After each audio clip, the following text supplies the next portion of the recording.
वादळ वारं बाबा कदम यांची कादंबरी. प्रकरण 7.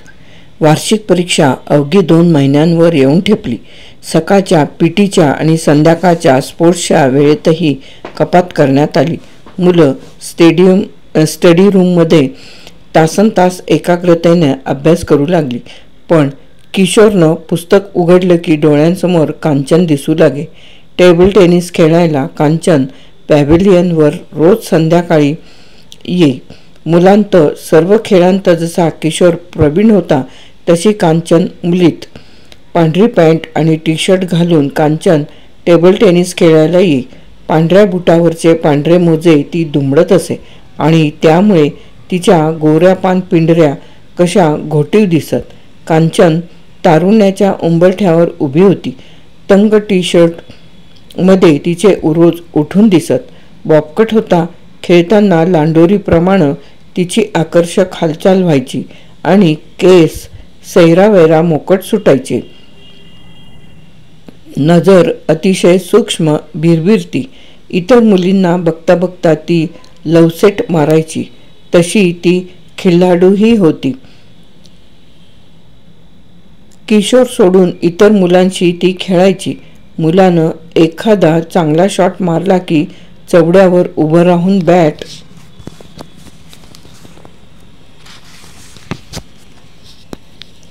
उचलून ग्रेट म्हणायची.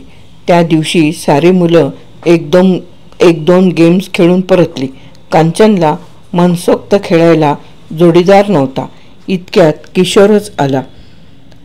अरेच्या कांचन, तू अजून थांबलीस होय रे. खेळायलाच मिळालं नाही बघ. माझ्याशी खेळशील? एका अटीवर. बोल. लव सेट मारायचा नाही. मग तो खेळ कसला? पण एक शर्त. सांग. मी लव सेट मारणार. तू लव तोडलीस की गेम तू मारलीस असं समजेन मी. बघ हां. भलता गर्व करू नकोस Kishore. Come on. Best of 3. Kanchan पॅव्हिलियनमधल्या आरशासमोर उभी राहून किशोरशी बोलत होती. किशोर तिच्या पाठमोऱ्या आकृतीकडे, तंग चड्डीतून दिसणाऱ्या तिच्या मांड्यांकडे लोभसपणे पाहत होता. इतके दिवस त्यानं कांचनच्या सहवासाची अपेक्षा केली होती. प्रत्येक वेळी ती दिसायची, पण त्यावेळी इतर मुली किंवा मुलं सोबत असायची. पण आज कांचन एकटीच त्याला भेटली. खेळ जितका अधिक वेळ लांबवता येईल तितकं हवं होतं. पर्समधून पावडरचा डबा काढून चेहऱ्यावर पफ फिरवीत ती पुन्हा म्हणाली, हं चल, पण लवकर आटप हं. अभ्यास करायला हवाय. Come on. इथं कसला मेकअप करतेस? नाही रे, दार बंद आहेत. त्यानं उघडतंय, घाम येतोय. पण काय ग कांचन, एक सांगू? तुला माझ्याशी बोलायचं आहे की खेळायचं आहे? I am sorry. You look extremely beautiful. Thank you. चल स्टार्ट. हातात बॅट घेऊन कांचन टेबलाच्या दुसऱ्या टोकाला उभी राहिली.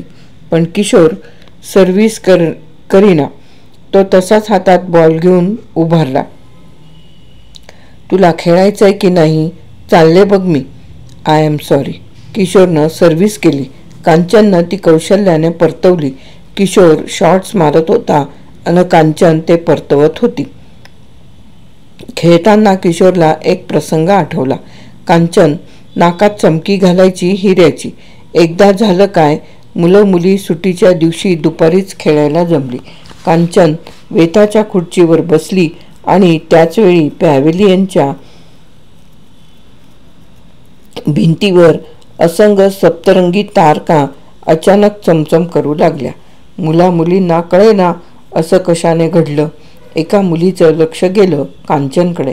सूर्याचा एक छोटासा कवडसा कांचनच्या चमकीवर पडला होता आणि त्या एका कवडस्यानं लाल, निळे, पिवळे असे असंख्य प्रकाशाचे किरण चमकीतून परावर्तित झाले होते. कांचन तिथून उठली तेव्हा ती किमया क्षणार्धात लोप पावली. किशोरने ते दृश्य पाहिलं होतं. त्या बहुमोल हिऱ्याची करामत त्यानं पाहिली आणि त्या दिवसापासून कांचनबद्दल त्याला अधिकच ओढ वाटू लागली. सप्तरंगाचे असंख्य ठिपके निर्माण करणाऱ्या त्या हिऱ्यापेक्षा त्याला कांचन अधिक मोलाची वाटत होती. आज ती त्याला एकटीच भेटली. अशा वेळी खेळत बसायचं म्हणजे मूर्खपणा होता. खेळत खेळत टेबलाच्या जवळ इतका आला की बॉल मारताना त्याची बॅटच टेबलावर आपटली. Oh my God! कांचन बोट चेंगरलं असं म्हणून त्यानं हातातून बॅट खाली टाकली आणि दुसऱ्या हातानं बोट धरून बोटाला जखम झाल्याचा बहाणा केला. कांचनला ते खरंच वाटलं. बॅट टेबलावर फेकून ती त्याच्याजवळ धावली आणि त्याचवेळी किशोरनं तिला अचानक मिठीत पकडली. कांचननं तत्काळ त्याचं ढोंग ओळखलं आणि सर्व शक्तीनिशी त्याला दूर ढकलण्याचा प्रयत्न करीत ती मोठ्यानं ओरडली, सोड, सोड मला, रास्कल, ब्रूट, सोड. कांचननं किशोरच्या गालाचे ओरखडे काढले, त्याचे केस ओढले आणि ती त्याच्या तोंडावर थुंकली. ओरडत राहिली, सोड, सोड मला. गालावरच्या ओरखड्यांची वेदना न जुमानता किशोरला आणखी काहीतरी कांचनपासून हवं होतं. त्या रात्री निर्मल देवीपासून मिळालं ते. त्यानं तिच्या पॅन्टच्या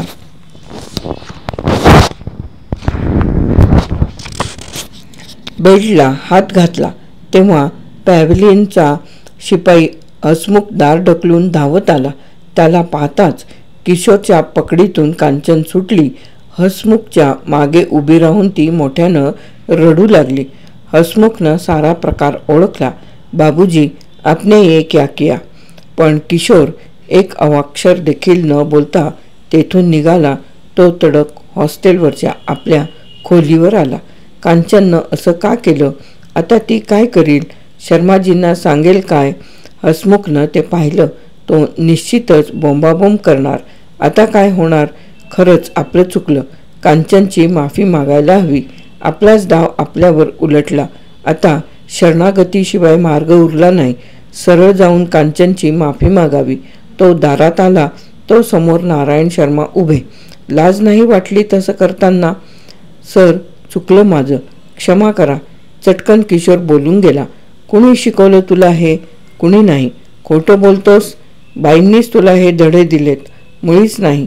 माझ्याच हातून चूक घडली. चूक? ही चूक नाही किशोर. संस्थेतल्या मुली बिघडवण्याचा हा पूर्वनियोजित प्रयत्न आहे. चल, लालाजींच्या समोर चल. किशोर आणि कांचन त्या दोघांनाही शर्माजी लालाजींच्या ऑफिसात घेऊन आले. किशोरचा तो अवतार पाहून लालाजींनी ताडलं. काहीतरी अनुचित प्रकार घडलाय. कांचन अजूनही भीतीनं थरथरत होती. लालाजी, घडू नये ते घडले आणि यामागं हात आहे तो तुम्ही ज्यांना देवता मानता त्या निर्मल देवींचा. कुठल्याही प्रसंगानं आपला वैचारिक तोल ढळू न देणारे लालाजी शांत चित्तानं म्हणाले, शर्मा, तू शांत हो. मी विचारतो मुलांना. आता विचारायचं काय शिल्लक राहिलंय? हसमुखनं प्रत्यक्षच पाहिलंय. त्यालाच विचारा. हा दादांत खोटं बोलतो. मी कधी खोटं बोललोय सर तुमच्याशी?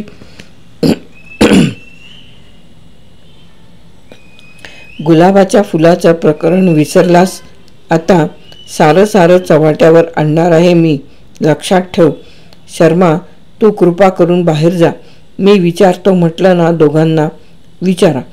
पण हा लबाड आहे हे लक्षात ठेवा. लालाजींच्या ऑफिसमधून तावातावानं बाहेर पडत शर्माजी उद्गारले. लालाजींनी किशोरला आपल्या खोलीत बसायला सांगितलं आणि कांचनला वरांड्यात थांबायला सांगितलं. किशोरकडं परत येऊन म्हणाले, सांग, खरं खरं खरं सांग. काय घडलं? किशोरनं एकाच वाक्यात प्रकार सांगून टाकला. सर, टेबल टेनिस हॉलमध्ये मी आणि कांचन दोघंच होतो. मला कांचन इतकी छान दिसली की जाऊन तिला कडकडून मिठी मारावीशी वाटली. असं का वाटलं तुला? कुणास ठाऊक, पण वाटलं खरं. ठीक, चूक कबूल केलीस. बरं वाटलं मला. पण यापुढं मात्र असं होऊ देऊ नकोस. या साऱ्या गोष्टी तुला करायच्या आहेत, पण इतक्यात नाही. चूक तुझी नाही, तुझ्या वयाची. पण ती वेळीच सुधारली पाहिजे. जा, जेवलास नाही अजून? जेव आणि शांत झोप. मी तुला क्षमा केली आहे. किशोरचा अंदाज साफ चुकला. सदैव हातात असणाऱ्या चांदीच्या मुठीच्या काठीनं अंगावर वळ उठेपर्यंत लालाजी आपणाला ठोकून काढणार हा त्याचा अंदाज होता. किशोर किचनमध्ये आला. सारी मुलं जेवून गेली होती. त्याचा ताट करणाऱ्या स्वयंपाकानं किशोरकडं एक अर्थपूर्ण दृष्टिक्षेप केला. आम्हाला समजलंय सगळं. कसे बसे 4 घास खाऊन किशोर खोलीवर आला. त्याला कमलजा नगराचं सारं आवार आता भयान भेसूर दिसू लागलं. आता उद्या सर्व मुलांना हा प्रकार समजणार. लज्जेनं मान खाली घालावी लागणार. लालाजींनी मला क्षमा केली खरी, पण शर्माजी, संस्थेतले इतर शिक्षक माझ्याकडे कलुषित दृष्टीनंच पाहणार. देवीजींना हे कळल्यावर त्यांना काय वाटेल? मास्टरजी काय म्हणतील? केवढी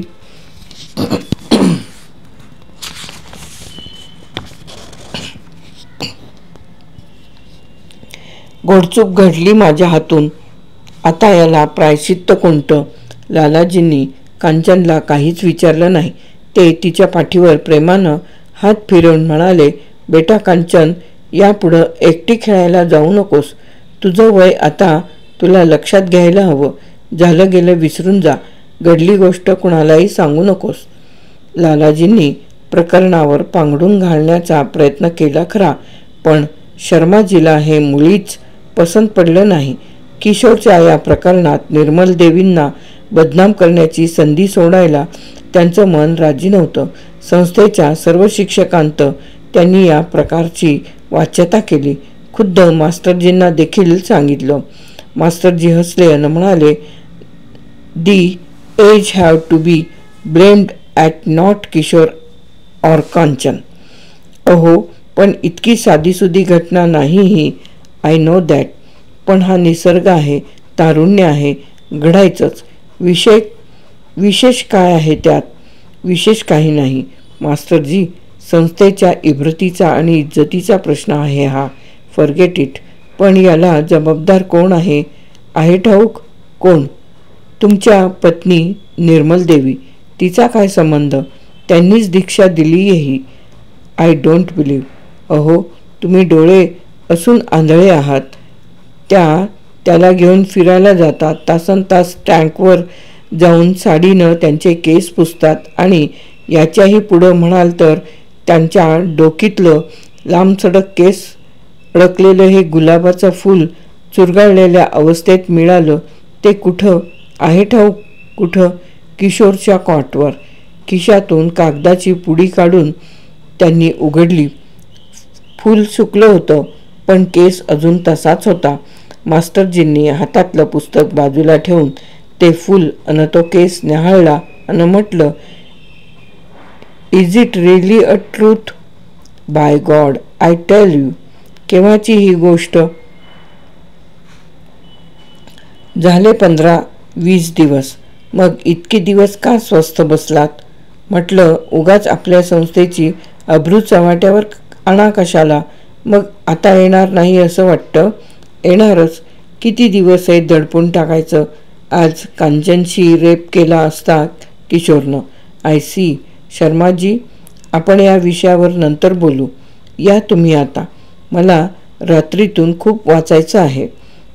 म्हणजे मी हे सारं पुराण सांगितलं याला काही अर्थ नाही असेल, पण तो तुम्हाला. मला त्यात स्वारस्य नाही. म्हणजे निर्मल देवी आणि किशोर यांच्यात तसला प्रकार घडला असला तर तुम्हाला पसंत आहे? Sharmaji, will you please kindly get out? शर्माजींची मुद्रा खाडकन उतरली. फुल प्रकरण पुराव्यानिशी दाखवल्यानंतर ते संतापतील.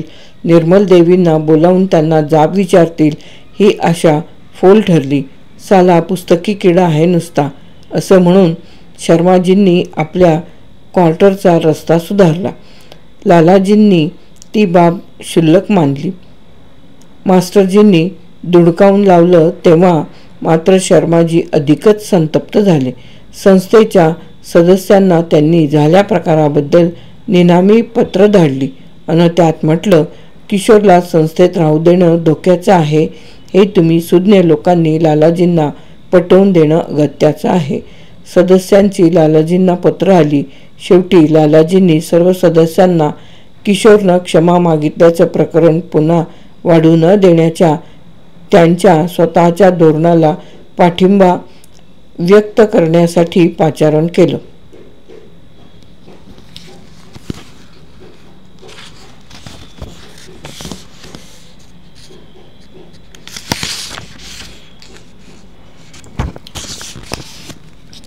शर्माजींना मीटिंगमध्ये काय घडणार याची कुणकुण लागली होती, पण सर्व सदस्यांना प्रकरणाचं गांभीर्य पटवून कसा तरी किशोरला हाकलून लावायचा शर्माजींचा निर्धार अटळ होता. त्यासाठी रामलाल, गुरखा बहादूर सिंग, ते सुकलेलं गुलाबाचं फूल, तो केस, हा पुरावा शर्माजींनी जय्यत ठेवला होता. किशोरची एकदा हकालपट्टी झाली की निर्मल देवी आपल्या कह्यात यायला फारसा अवधी लागणार नाही असा पुरा विश्वास होता शर्माजींना. तिसऱ्या दिवशी सकाळी 9च्या सुमारास लालाजींच्या ऑफिसमध्ये मंडळाची बैठक बसली. मंडळाच्या या बैठकीला संस्थेच्या सर्व शिक्षकांना व दोन्ही सुपरिंटेंडंटनाही बोलावलं होतं. सर्वांचे चेहरे गंभीर होते. लालाजी टेबलाच्या दुसऱ्या टोकाशी किंचित उंच अशा खुर्चीवर बसले होते. मीटिंगला सुरुवात झाली. लालाजी म्हणाले, सद्गृहस्थ हो, आपण आज एका लहानशा प्रकरणावर चर्चा करण्यासाठी जमलो आहोत. आपल्या संस्थेतला अत्यंत हुशार मुलगा किशोर यानं भावनेच्या भरात कांचनचा हात पकडला. संस्थेच्या नोकरानं हसमुखनं हा प्रकार पाहिला. कांचननं आरडाओरड केली. या प्रकाराबाबत मी स्वतः किशोरला विचारलं तेव्हा त्यानं आतून चूक घडल्याची कबुली दिली आहे आणि इतपर असे वर्तन घडणार नाही याबाबत वचन घेतलं आहे. मला वाटतं हा प्रकार तसा सकृतदर्शनी भयंकर वाटत असला तरी माझ्या मते म्हणाल तर क्षुल्लक आहे, पण संस्थेच्या कोणातरी हितचिंतकाने याचा मोठा गाजावाजा केला आहे. तुम्हाला निनावी पत्र पाठवली आणि मला ही मीटिंग बोलावणं भाग पडलं. बोला डॉक्टर साहेब, आपल्याला काय वाटतं? मला वाटतं आपला दृष्टिकोन बरोबर आहे. किशोर वय लक्षात घेता ही बाब क्षम्यच मानली पाहिजे.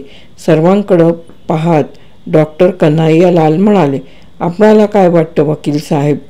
लालाजींनी विचारलं. मला वाटतं ही घटना क्षुल्लक मानता कामा नये.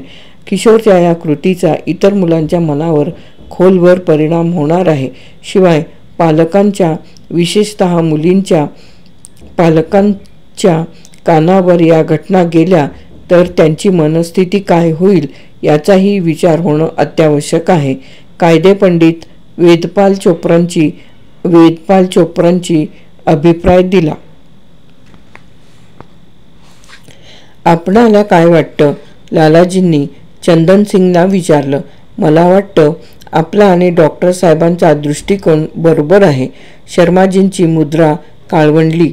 किशोरला काहीही शासन घडणार नाही अशी चिन्ह दिसू लागताच मध्येच उठून शर्माजी म्हणाले, मला थोडं बोलायची परवानगी हवी. सुपरिंटेंडंट या नात्यानं मला काही सांगायचं आहे. शर्मा, तुला काय सांगायचं ते मला सांग नंतर. लालाजी किंचित रोषानं म्हणाले. लालाजी, बोलू द्या ना शर्माला. डॉक्टर साहेब म्हणाले. पाहू तरी त्यांना वाटतं तरी काय? वेदपाल चोप्रा म्हणाले. बरं बोला. नाईलाजानं लालाजी म्हणाले. पण शर्माजींना काही सांगायचं असेल तर मलाही काही सांगायला परवानगी हवी. निर्मल देवी अचानक उठल्या. बरं तुम्हीही बोला नंतर, लालाजी म्हणाले. शर्माजी उठले आणि घसा साफ करून म्हणाले, आत्तापर्यंत आपण बरीच चर्चा केली आहे. किशोरच्या एकाच प्रकरणावर आपण चर्चा केली. कांचनवर त्यानं हात टाकला. तो भावनाविवश होऊन हे मी देखील समजू शकतो, पण या किशोरचं वर्तन फार दिवसांपासून बिघडलेलं आहे. कशावरून म्हणतोस? लालाजींनी त्यांचं तोंड बंद करण्याच्या इराद्याने म्हटलं, त्याच्या खोलीत मला हे फूल मिळालं. खिशातली ती सुकलेल्या फुलाची पुडी सोडून टेबलावर ठेवत शर्माजी म्हणाले, फूल हा काय प्रकार आहे? खोलीत फूल मिळालं म्हणजे काही अनैसर्गिक घडलं काय? डॉक्टरांनी विचारलं. पण हे फूल नुसतं फूल नाही, तर याला एक लांबसडक केस अडकलेला आहे आणि किशोरचा खुलासा आहे ते फूल निर्मल देवींनी दिलं डोक्यातलं काढून.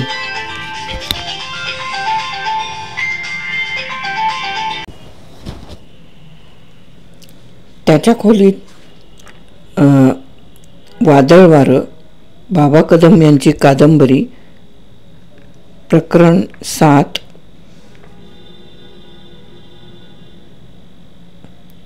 त्याच्या खोलीत मला हे फूल मिळालं. खिशातली ती सुकलेल्या फुलाची पुडी सोडून टेबलावर ठेवत शर्माजी म्हणाले, फूल हा काय प्रकार आहे? खोलीत फूल मिळालं म्हणजे काही अनैसर्गिक घडलं काय? डॉक्टरांनी विचारलं. पण हे फूल नुसतं फूल नाही, तर याला एक लांबसडक केस अडकलेला आहे आणि किशोरचा खुलासा आहे ते फूल निर्मल देवींनी दिलं डोक्यातलं काढून. दिलं होतं तुम्ही? डॉक्टरांनी विचारलं. किशोर मला आवडतो, तो एक उत्तम खेळाडू आहे, हुशार आहे. दिलं असेल, माझ्या लक्षात नाही.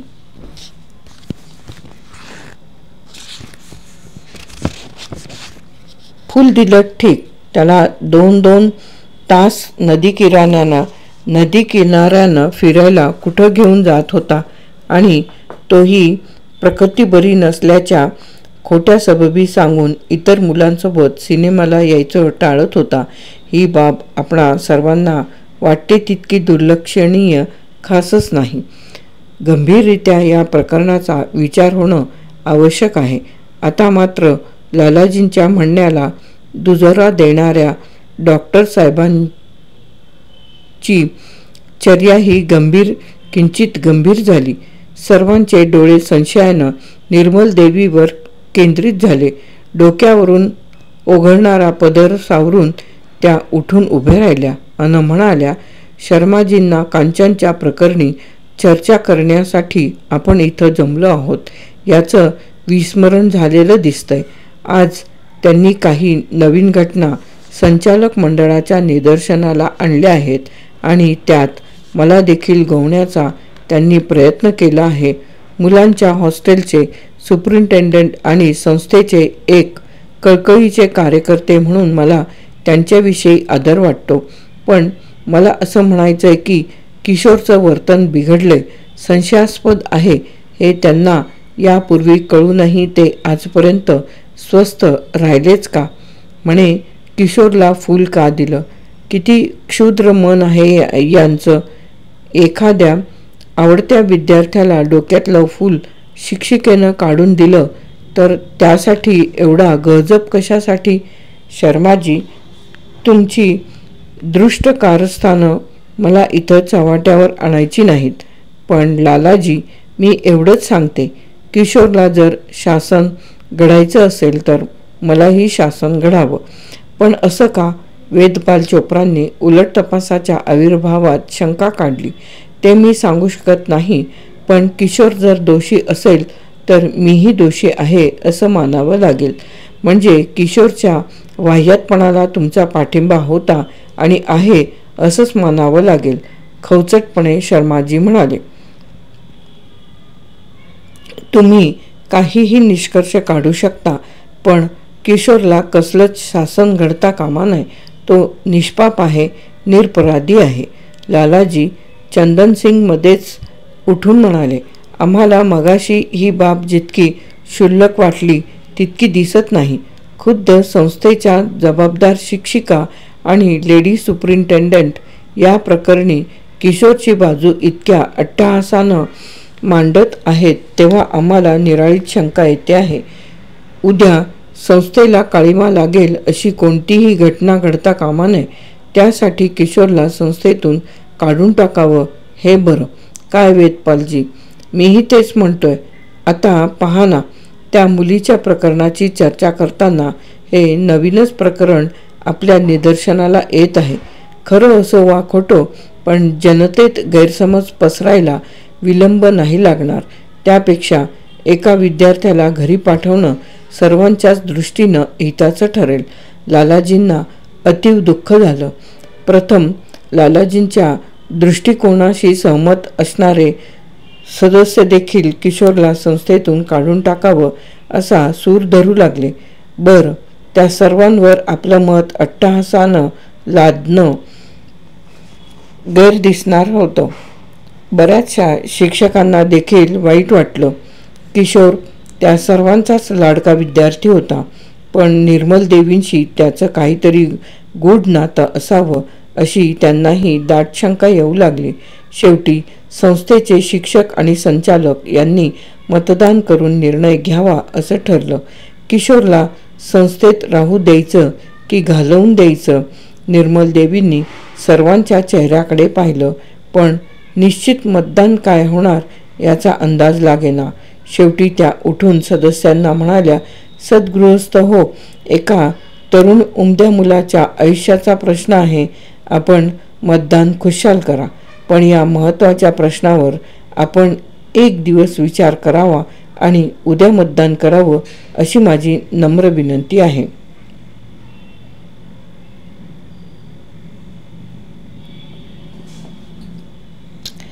लालाजींनी देखील निर्मल देवींच्या सूचनेचं स्वागत केलं. दुसऱ्या दिवशी मतदान करण्याचा निर्णय घेण्यात आला. मीटिंग बरखास्त झाली. तिघेही सदस्य कमलजा नगरातील गेस्ट हाऊसवर रवाना झाले. शिक्षक आपापसात कुजबुजत आपल्या क्वार्टर्सवर परतले. लालाजी सचिंत होऊन आपल्या खोलीत येऊन आरामखुर्चीवर पडले, पण मन बेचैन होतं. त्यांना कमालीचा अस्वस्थपणा जाणवू लागला. शर्माजीनं आज दिवस जिंकला होता, बाजी लावली होती. बहुसंख्य लोक किशोरला घालवून द्यावं असं मतदान करणार यात शंका नाही असा शर्माजींना आत्मविश्वास वाटत होता. आणि निर्मल देवी, त्यांना काय वाटत होतं? त्यांना खूप खूप काही वाटत होतं. त्या आपल्या क्वार्टरकडे परत चालल्या होत्या. त्यांचं विचारचक्र गतिमान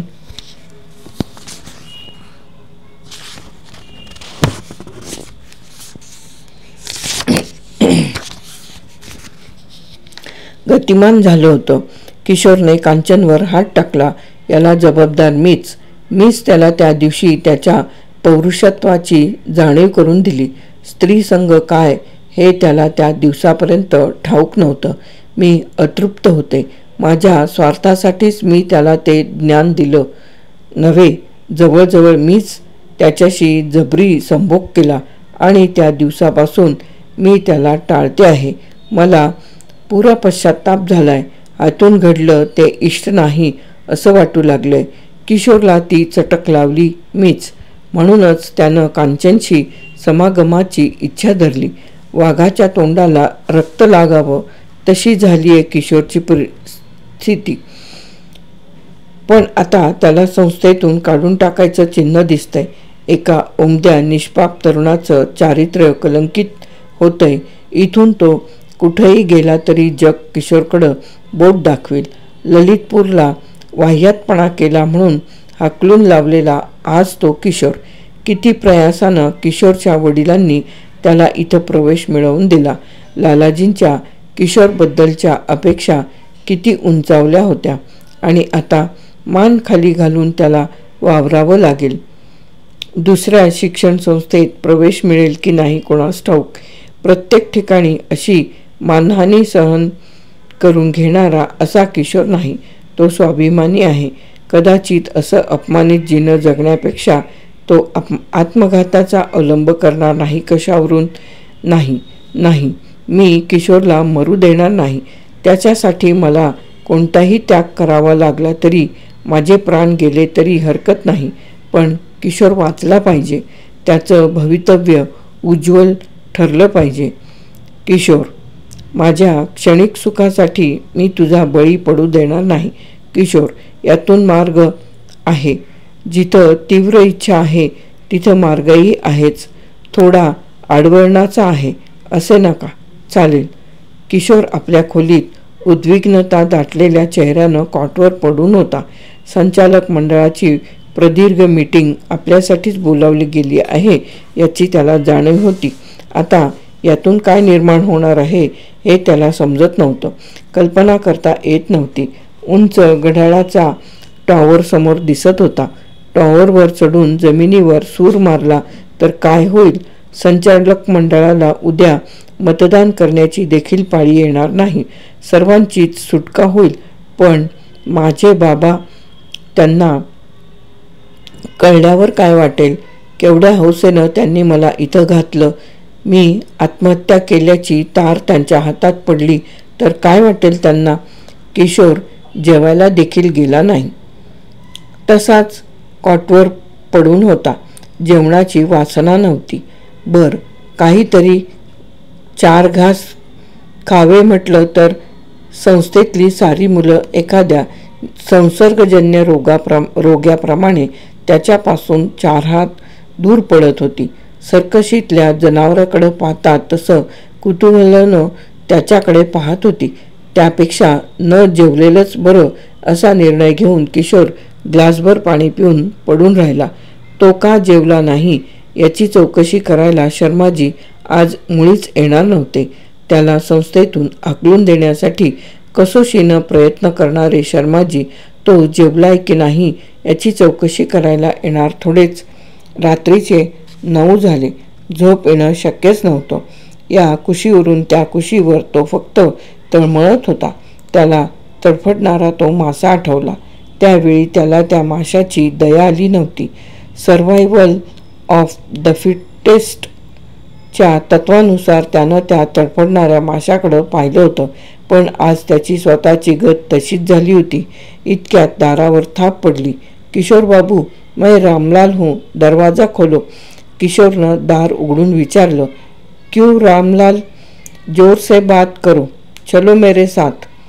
लेकिन कहाँ? देवीजी ने बुलाया है. किशोर अस्वस्थ होता. अशा वेळी त्याला आधाराची गरज होती. तो चटकन उठला. गेट से नहीं आना. क्यों? मैं कहता हूँ इसलिए. आणि तारेतून वाकून दोघं बाहेर आले. बहादूर सिंग गुरखा बिडीचे झुरके घेत गेटच्या दारात बसला होता. त्याला रामलाल सहित किशोर बाहेर पडला आहे याचा पत्ताच नव्हता. मास्टरजी ऑफिसात काही घडलं नाही असं वागत होते. ते जेवण करून आपल्या खोलीत नोट्स काढत होते. इंग्रजी वाङ्मयावर मागच्या दारानं रामलाल इंग्रजी वाङ्मयावर नोट्स काढत होते. मागच्या दारानं रामलाल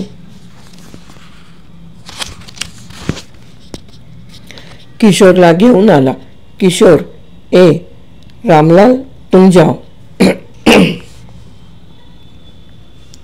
जल्दी करो और किसी को इस बात का पता नहीं लगना. जाओ, जल्दी करो. बाईजी, काय भानगड आहे? भानगड काही नाही. तू आत ये अगोदर. जेवला नसशीलच तू आज. नाही, जेवावंसच वाटलं नाही. बरोबर आहे. चल, आत ताट वाढलंय, जरा खाऊन घे लवकर. पण कशासाठी इतकी घाई करता आहात? किशोर, आपल्याला इथे राहायचं नाही. इथून निघून जायचंय. कुठं ते मी नंतर सांगेन. पण आता आपण दोघं इथं राहूच शकत नाही. तुला माझ्याबरोबर आलं पाहिजे. येणार की नाही बोल. किशोर क्षणभर विचारात पडला. मला काही समजेनासं झालंय, म्हणूनच म्हणते. यापुढं काय करायचं ते माझ्यावर सोपव. पण मॅडम, चुकलास. मला मॅडम म्हणायचं नाही म्हणून सांगितलं ना तुला. बाईजी, ते देखील यापुढं म्हणायचं नाही. मग काय म्हणायचं? यापुढं मला मम्मी म्हणायचं. मम्मी? हो. किशोर, तुझ्याशी मी केलेली ती गोष्ट आता संपूर्ण विसरून जा. यापुढं तू माझा मुलगा आणि मी तुझी आई, तुझी मम्मी. मम्मी? हो. चल, आत ये आणि खाऊन घे चट्ट दिशी. रामलालला घोडागाडी आणायला पाठवलंय, पण घोडागाडी कमलजा नगरात येणार नाही. 4 फलंगावर उभी राहील. आपण दोघांनी आज रात्रीची मेल गाठायची आहे. उद्या संचालक मंडळाला मतदान करीत बसू दे सावकाश. प्रकरण 7 येथे समाप्त. प्रकरण 7 येथे समाप्त. वादळ वारं बाबा कदम.